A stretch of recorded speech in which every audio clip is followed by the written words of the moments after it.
അപ്പോൾ നിനക്ക് നിന്റെ കുഞ്ഞിനെ വേണ്ടേ ശ്വേത? നീ നൊന്ത് പ്രസവിക്കാൻ പോകുന്ന നിന്റെ സ്വന്തം കുഞ്ഞിനെ? ഇങ്ങനൊരു ക്രൈമിൽ ഡയറക്റ്റായോ അല്ലാതെ ഇൻവോൾവ് ആയാൽ ഇവിടെ കിട്ടാവുന്ന ശിക്ഷ എന്താണെന്ന് അറിയൂ?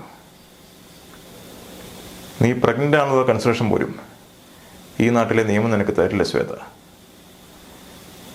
നിന്റെ ഉണ്ണിയുടെയും കുഞ്ഞ് ഇവിടുത്തെ ഏതെങ്കിലും ജയിലിലാണോ ജനിച്ചു വീഴേണ്ടത്?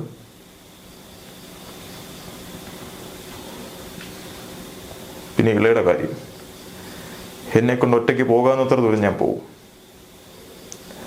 ചെയ്യാൻ പറ്റുന്നതൊക്കെ ചെയ്യും. എന്നിട്ടും അവളെ രക്ഷിക്കാനായില്ലെങ്കിൽ ഒന്നുറപ്പിച്ചോ, അവൾക്ക് ഒരു നിമിഷം മുമ്പെങ്കിലും ഞാൻ മരിച്ചിട്ടുണ്ടാവും. ഒരിക്കൽ ഉപേക്ഷിച്ചു പോയി എന്ന വലിയ തെറ്റ് എൻ്റെ കുഞ്ഞിനോട് എനിക്ക് ഇങ്ങനെ പ്രായശ്ചിത്തം ചെയ്യാൻ പറ്റൂ?